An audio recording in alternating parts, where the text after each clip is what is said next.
You ask Tiger to solve. This deals with linear equations with one unknown. The final result is x equals -6. Let's solve it step by step. Group all x terms on the left side of the equation. Subtract x from both sides. Group like terms.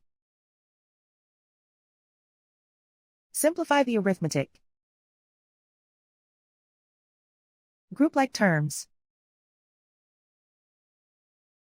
Simplify the arithmetic. Group all constants on the right side of the equation. Subtract 10 from both sides.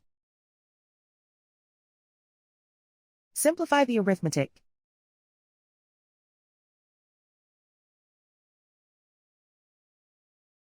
Isolate the x. Divide both sides by 2. Simplify the fraction.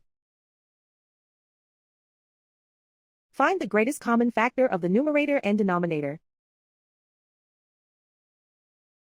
Factor out and cancel the greatest common factor. And so the final result is x equals -6.